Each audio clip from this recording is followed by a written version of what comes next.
The eastbound had been gone 4 hours, and Margaret Doyle was still standing on the same 6 feet of platform. Like leaving might mean admitting something she wasn't ready to admit yet. Her name was Margaret, though nobody had called her that since she was small enough to be scolded by it. Maggie mostly. 26 years old, raised in a carpenter's house outside Cedar Falls, and by the spring of that year, she owned exactly what fit in one carpet bag, and $11 folded into a leather purse she kept pinned inside her sleeve. That's the kind of arithmetic that changes how a person stands in a doorway. It changes how they look at strangers, too. Like every person might be a math problem with an answer she needed and didn't have yet. The wind out here smelled like dust and hot iron, nothing like the wind back home. It came down off the ridge west of Thorns Crossing and pushed at her hat, until she had to hold the pin with 2 fingers just to keep it from sailing off toward the livery. The platform was gray wood, worn soft at the edges the way old bone gets soft. Beyond it, the town's one real street ran off in both directions: a dry goods store, a telegraph office, a saloon with its doors propped open to let the heat move through. Nobody was walking any of it. Just a boy leading a mare toward the stable, unhurried, the way boys are when nobody's watching them work. She'd counted her money twice on the train down from Cedar Falls, like counting it again might change the number. It never did. $14.60, and by the time the woman with the wagon dropped her at the station, she'd already been told, kindly enough, that the boarding house in town didn't extend credit. No exceptions, the woman had said. Mrs. Halloran ran things tight, and Mrs. Halloran didn't care what a person's story was. And everyone in Thorns Crossing already had a guess at Maggie's story, whether they'd asked her or not. A woman traveling alone with one bag and a dress too thin for the territory. That was information a town could read from half a block away. The clerk at the dry goods store had asked her questions without quite asking them. Where was she headed? Did she have people out this direction? Was she perhaps connected to the Coleman place up past the North Fork? She'd answered as little as she could get away with. She was here to cook for a rancher. She had a letter and a reference from her last position. She did not mention that the household in Cedar Falls had come apart 3 weeks before her train ever left. The lady of that house gone to a fever in April. Her sons settling accounts fast and sending Maggie's final wages, with a short note saying the position no longer existed. She did not mention that the letter offering her this new position had arrived 2 days after she'd already sold her trunk, paid an agency fee, and bought a ticket west on the strength of nothing but her own nerve. She had simply come. Some decisions only make sense if you don't look at them too long. The sun was sliding down toward the ridge now, and the station office was locked for the night. A hand-lettered sign nailed to the door promising the next eastbound at 10 the following morning. She picked up her bag and walked to the far end of the platform, where she could see the road running north out of town, thin and pale, climbing through scrub toward hills that were already going purple at the edges. 40 miles, the wagon driver had said. Maybe the dry goods clerk would let her sit inside until dark. Maybe Mrs. Halloran would take pity and let her sweep floors for a bed. Or maybe she'd stand right here until sunrise and start walking north on faith alone, trusting that a man named Ezra Coleman remembered the arrangement he'd made in a letter 3 states away. She set her bag down again. She waited. The buggy came from the east, which meant whoever was driving had already seen her from the main road and turned down toward the station on purpose. She noticed that before she noticed anything else about him. She also noticed the horse, a clean-limbed bay with a trimmed mane, the kind of animal a man kept when he cared enough to keep things right. He pulled up at the end of the platform and sat there a moment without climbing down, studying her the way men study things they haven't decided about yet, not unkindly, but carefully. Like he was weighing whether she was a problem he'd have to solve, or a solution that had just solved itself. He looked to be pushing 35. Brown coat, nothing heavier, hands that had clearly done more than sign papers. She knew those hands from her father's shop. The particular calluses that come from a plane and a chisel rather than a desk. A working man looks like his work even standing still. "You're waiting on someone," he said, not really a question. "The eastbound doesn't run till morning." "I know." His eyes went to her bag, the smaller one, the good one, sitting flat and alone on the platform boards. The trunk was gone. Sold along with the bed frame and the sewing machine and the photographs in their frames, back before any of this had a name. She kept only what would ride on her lap for 2 days on the train. He wouldn't know any of that. He only saw a woman with one bag and the sun going down behind her. "Coleman," he said. "You're the cook I sent for." Something loosened in her chest, relief maybe, though she wasn't ready to trust it yet. "Yes, Mr. Coleman sent for a cook. I have the letter." He did send for one. "He's not coming down to fetch you tonight, though his mare threw a shoe out past Draper's place this afternoon, and he had to walk 3 miles back in after dark. I came instead." He paused, like the next part cost him something to say plainly. "You can wait here till morning if you'd rather, or you can ride out with me. I've got a room with a stove in it and coffee already on. You'd be under a roof at least." Later, she would understand this for what it was. Ezra Coleman was the very man she'd come all this way to work for, and this was simply how he told people things. Sideways, in the third person, like admitting he needed anything outright was more than he was willing to spend in one sentence. She studied his face and found nothing in it inviting interpretation one way or another. No warmth, no coldness either. Just a man doing arithmetic of his own, what it meant that a woman was standing alone on a platform as the light failed, and what a decent person did about that. "People will talk," she said. "They're already talking. Mrs. Voss saw you from the dry goods window an hour ago. She's told her husband by now and probably her sister, and by supper the whole street will know." He picked up the reins. "It doesn't have to mean what they'll decide it means. It's a room and a stove, nothing more than that." She thought about the dark road north and the things in the scrub she didn't have names for. She thought about the letter he'd written months back, careful, specific. A man laying out exactly what he needed from a cook and exactly what he could offer in trade, and how, on paper at least, he'd read like someone who kept his word. She picked up her bag and walked to the buggy. The wheel was taller than she'd expected. She caught the rail and climbed up without waiting to be helped, because some habits you keep even when you're tired down to the bone. He handed her the reins to hold while he came around, then took them back once he was seated.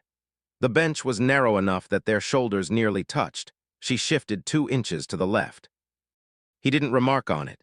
They drove north past the dry goods store with its lamps already going dim, past the boarding house where Mrs. Halloran was likely laying out supper for boarders who could pay for it, out past the last light on the last post at the edge of town. The road opened into country that was going dark fast, the first stars already pricking through above the ridgeline. He didn't speak again until a small house came up on the left, set back off the road with a lean-to on one side and a woodpile stacked neat against the other wall. "Inside," he said. "I'll bring the bag." The house was 2 rooms. The front held a stove, a table, 2 chairs, a shelf lined with tin cups. A curtain divided off the back, where she could just make out a bed with a wool blanket pulled tight, and a washstand with a chipped basin. The floor was swept wood. The walls were bare, but for a calendar from a feed store in Laramie turned to a month that had already passed. He set her bag down by the table. "Wash house is out back. Lanterns on the hook, waters in the barrel. I'll bring you a towel." She stood with her hands loose at her sides and looked at the small, spare room like it might rearrange itself if she waited long enough. He hung his hat on a nail by the door. "I'll sleep in the barn. There's room here. The floor's got nothing on it." "The bed does." He pulled a second blanket from beneath the bed frame and shook the dust from it. "You've had a hard couple of days getting here. Take the bed." She didn't argue. She was tired in a way that went past her legs and her back. The kind of tired that settles in after weeks of not knowing where you'll be when the sun goes down. She sat on the edge of the mattress and it gave a small, honest creak. The pillow smelled faintly of soap. He stood in the doorway a moment longer, hat back in his hands. "Breakfast's at 6. I'll have coffee going." Then he was gone, boots on the porch, then unpacked dirt, and after a while the far-off creak of the barn door closing behind him. She unpacked only what she needed for the night. A clean chemise, the hairbrush that had ridden at the bottom of every bag she'd carried for 2 years now. She found a cup on the shelf and drank rainwater out back by lantern light, the stars sharper here than they'd ever been over Cedar Falls. The air smelled like hay and cold dirt, and something in that smell was almost restful, though she couldn't have said why. Back inside, she lay down without undressing further, listening to a house that had never had a stranger sleeping in it before settle around her. A hen shifted somewhere. Wind pressed at the window glass. She thought about the letter she'd answered, the plain, sturdy words in it, and how the man behind those words looked less like a question now that she'd met him, and more like a wall, one that might possibly have a door in it somewhere. She wasn't sure yet if he'd opened it or if she was only standing in front of it, hoping. She closed her eyes. Out in the barn, Ezra sat on an overturned feed crate and did not light a lamp. He could hear the house settle from here if he listened close enough, the creak of the mattress when she sat, the one floorboard by the stove that would need shimming before the first snow. And then nothing, which meant she'd finally lain down. He thought about the letter he'd sent back in the spring, half certain nobody sane would answer it. He thought about the way she'd climbed up into the buggy without waiting for a hand, and moved 2 inches away from him without a word, and was right now asleep in a bed that had sat empty in this house for longer than he liked to think about. He sat with all of that for a while in the dark. Then he lay back in the hay, and for the first time in longer than he could remember, sleep came easy.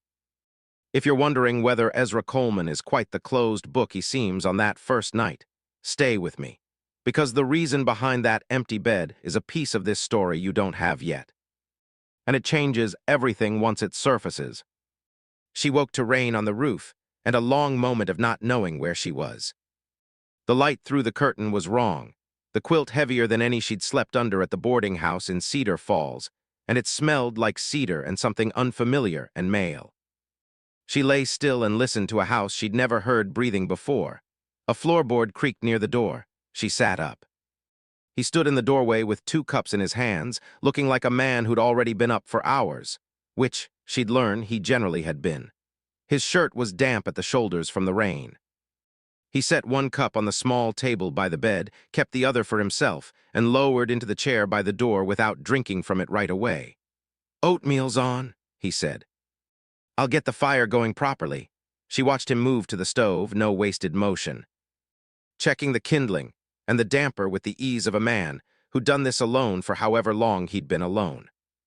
Not lonely, she thought, correcting herself. Loneliness was a kind of wanting. This was just the shape a life took when there was no one left to share the shape with.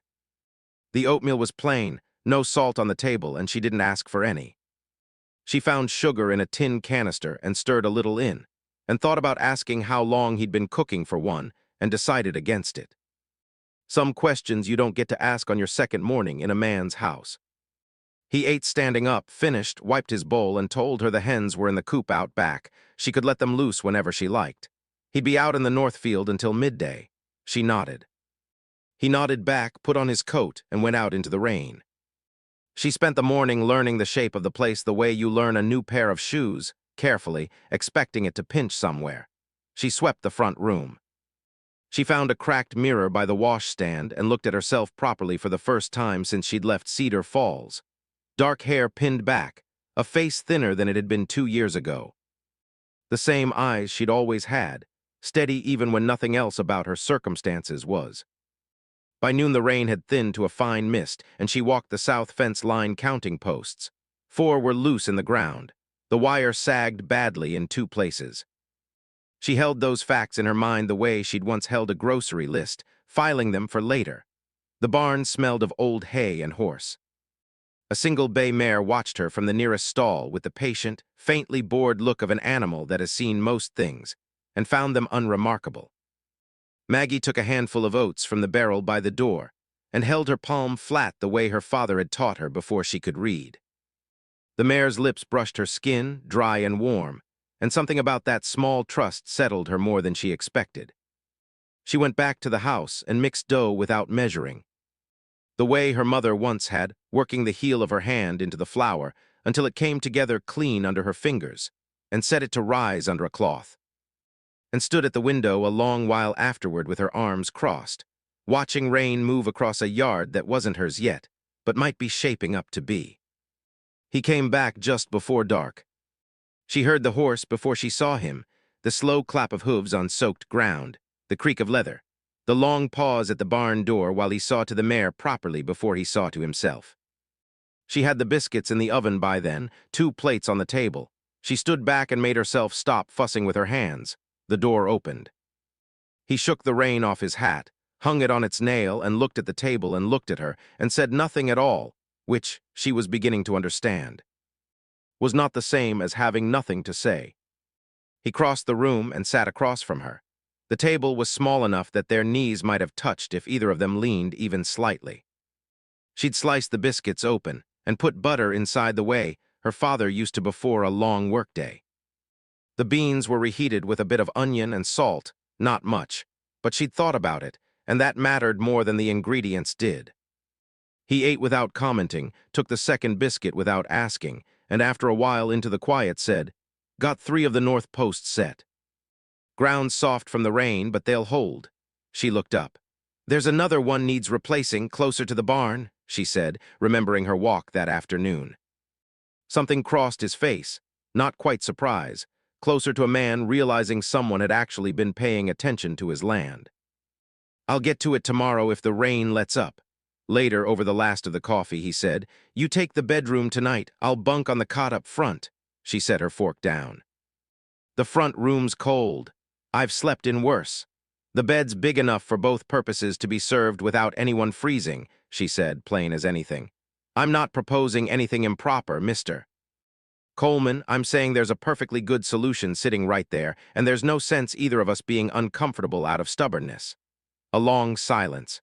Rain ticked at the window. He looked at her the way a man looks at something he's fairly sure he heard correctly and is waiting to hear again before he reacts to it. "Ma'am," he started and stopped. "I sleep poorly when I know someone's cold on my account," she said.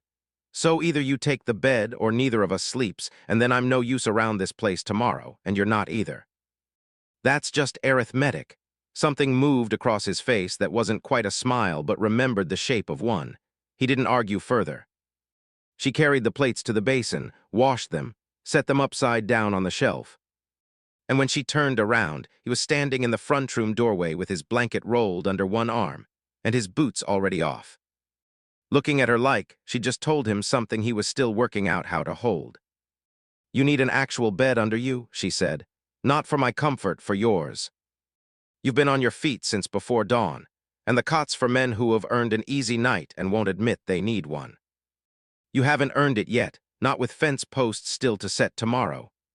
He stood there a moment longer with the blanket under his arm, and something in his shoulders let go, not surrender exactly, but the particular stillness of a man who knows he's been out-argued by logic he can't find a hole in. "The bed's yours tonight," he said. "And however many nights it takes before you stop looking like you might bolt out the door before sunrise." He opened his mouth like he meant to add something else, thought better of it, and didn't. She showed him where the linens sat folded in the cedar chest, her mother's dried lavender still faintly clinging to the cloth from a life she didn't talk about much anymore. She told him to leave the curtain open a crack so he'd see if the fire needed tending overnight. She didn't say, "I'll be right through that wall." She didn't say, "I'm not afraid of you." But she thought he understood both things anyway, because he only nodded once and set his boots by the door with the laces tucked in, the careful habit of a man who expects to rise early and quiet. She pulled her own door most of the way shut. Not all the way. She didn't examine that choice too closely. Wind came up around midnight, working at the eaves. She lay awake a while listening for any sound from the front room, a chair scraping, a floorboard giving, and heard nothing, which meant either he was asleep or lying just as awake as she was. Thinking about distances of his own. She found herself thinking about a photograph she'd once seen hanging in a doctor's waiting room back in Cedar Falls. A man on horseback in front of a house that wasn't hers. Wasn't anyone's she knew, and she'd stood in front of it far longer than the appointment warranted. The receptionist hadn't asked what she was looking at, because women who stare too long at photographs of houses are usually looking for someone who isn't walking back through that particular door anymore. That had been true once. For Maggie, about a man in Cedar Falls she didn't let herself think about most days. Here's the part I think you'll want to hear, because it's the part that changes how you read everything that came before it, by the time the sun came up that second morning. Maggie Doyle still didn't know that the empty side of this bed, and the calendar stuck on a month gone by, and the way Ezra Coleman went quiet at certain kinds of questions. All traced back to the same story. And it wasn't the story she assumed. The sun came in warm through the east window come morning, and she heard him before she saw him, the careful, deliberate sound of a man moving through a kitchen that had only recently stopped being his alone, the clink of the coffee pot, the small scrape of a spoon against tin. She dressed and came out to find 2 cups already steaming side by side on the table. He didn't turn around right away. She understood that. Some mornings, a person's face isn't quite ready to meet whatever the voice is about to have to carry. She sat. The coffee was strong, stronger than she'd have made it herself, and she wrapped both hands around the cup and let the quiet sit a while. When he finally turned, there was a bowl on the counter with an egg in it, and a biscuit on a plate she hadn't seen him bake. He looked at her, then at the food, then back at her, and the look said plainly enough what his voice didn't. I didn't know what you liked, so I made what I know how to make. She ate the egg and half the biscuit. He drank his coffee standing, which she'd come to understand meant he wasn't yet easy sitting across from her first thing in the morning. That was fine. Ease was the kind of thing that built up slowly, like calluses, and she'd learned patience with slow things. A small set of feet came down the loft stairs at 7, and the whole shape of the morning shifted. Ezra went back to the stove and cracked a second egg into the pan, slicing bread thin first this time. Laying it in beside the egg, the careful way a person does when they've learned to cook for more than just themselves. A girl of about 7 slid into the third chair, dark braids half undone from sleep, and looked across the table at Maggie without speaking, though it wasn't quite the silence of a child choosing to stay quiet. It was the silence of a child still deciding. Maggie had seen that particular silence once before, in a boarding house dining room, on the face of a boy whose mother watched him eat for 3 straight mornings without a word. And then on the 4th day, finally asked Maggie her name. Ezra set a glass of milk in front of his daughter. There was a smear of egg at the corner of her chin. He wiped it away with his thumb without asking, and the girl let him, easy as breathing, a small, ordinary gesture that told Maggie more about the man than anything he'd said out loud in 2 days. "This is Wren," he said finally, nodding toward his daughter, then toward Maggie. "Wren, this is Miss Doyle. She's come to help around the place." "Cook mostly." Wren studied her a moment longer, then said, matter of fact as anything a 7-year-old says, "Are you staying?" "For a while," Maggie said. "If your father'll have me." Wren seemed to accept that as a sufficient answer, the way children accept most things adults are careful about, at face value for now, with the right to reconsider later. If you've ever wondered what it takes to make a house feel occupied again after it's gone quiet for a long stretch, I promise you it isn't grand gestures. It's exactly this small, an extra egg cracked into a pan, a name finally spoken out loud at a breakfast table. Keep that in mind, because by the end of this, you'll understand exactly how much weight that one small introduction was carrying. Wren finished her milk and went out to the yard, the screen door catching behind her in the particular way Maggie was already starting to recognize without having to look. Ezra dried his hands, hung the towel on its hook, and turned to Maggie with his hat already half raised toward the door. "I'll be back by dark," he said, and went. The kitchen went quiet in a way that wasn't unpleasant. Maggie carried her coffee to the window and stood watching the yard, the dust just beginning to rise faint along the eastern road, the line where the fence gave way to open country.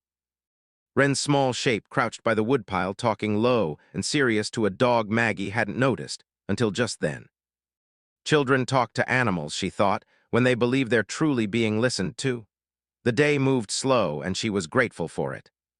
She found a sewing kit tucked in a drawer by the window, a woman's kit, clearly, needles and a thimble worn smooth with use, and didn't open it. Set it down on the table, looked at it a long moment, and put it back exactly where she'd found it. There were things in this house that belonged to whoever had lived here before her, and she understood she'd learn them in time, same as she was learning the sound the screen door made. The way light crossed the floor at 3 in the afternoon, the particular quiet that settled over the place whenever Ezra Coleman wasn't in it. Wren came in twice more before supper, once for water, once for a biscuit, and a third time for nothing at all, just to stand in the doorway and watch Maggie work, which Maggie allowed without comment, because some kinds of trust build slow and don't take kindly to being rushed. The light went orange at the edges as evening came on, then pulled back like a tide going out. A hawk crossed the sky without a sound and rode a thermal up toward the ridge. Somewhere past the barn, a rooster made an announcement to nobody in particular. Wren had gone quiet somewhere out of sight. On the table, the bread Maggie had baked that morning sat cooling under a blue cloth she hadn't used in 4 years. One she'd folded away in a house she no longer thought of as hers, and had pulled back out that morning without quite deciding to. 2 plates were set.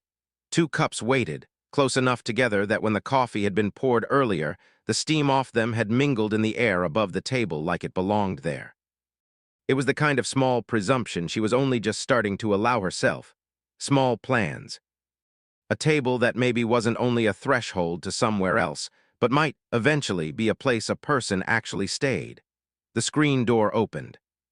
She turned first toward the window, where the last of the light was still holding on, and then toward the sound of boots on the porch, a rhythm she was already starting to know without having to think about it. He stood in the doorway with his hat in one hand, looking at her, looking back at him. Neither of them spoke. The distance between the doorway and where she stood was maybe 6 steps. He didn't take any of them right away.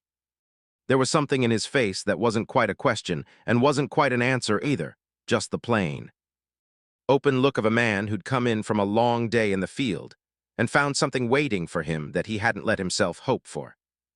Maggie crossed to the table instead of to him, because some things need to be earned in their own order, and set her hand flat against the blue cloth. Wren helped me with the second batch, she said, which was mostly true and entirely enough of an opening for both of them. He hung his hat on the nail, washed at the basin, the water loud in the quiet kitchen, and this time when he came to the table. He stood a moment at her shoulder, instead of crossing straight to his own chair. Close enough that she could feel the day's heat still coming off him. Close enough that the space between them had stopped being a distance and started being a decision instead. "Fence post set," he said quietly. "The one by the barn. I know, I heard you working past supper time to finish it. Didn't want it left half done." "No," she said.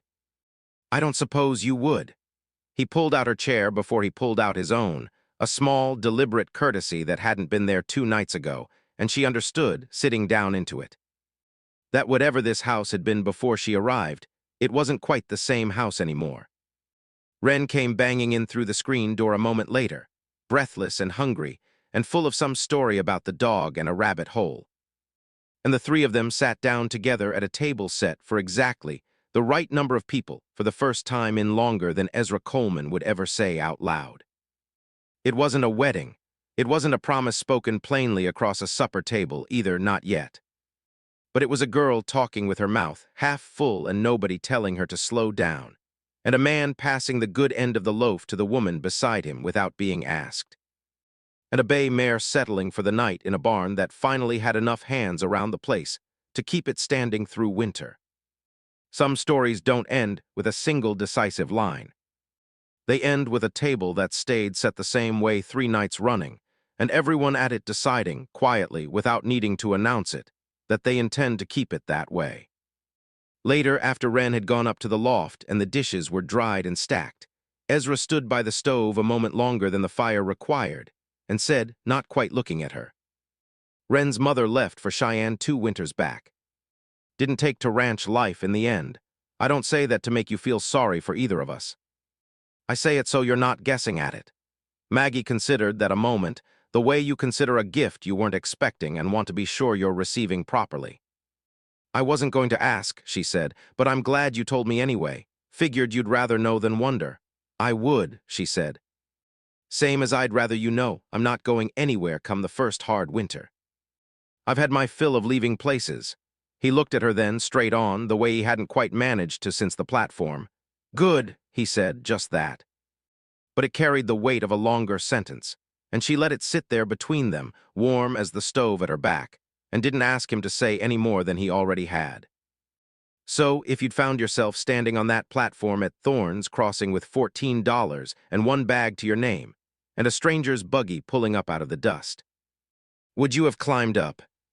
Would you have argued him out of the cot the way Maggie did? Or let him take the cold and thanked him for it quietly the next morning? Tell me where you're watching this from and what you would have done in her place. I read every one of them.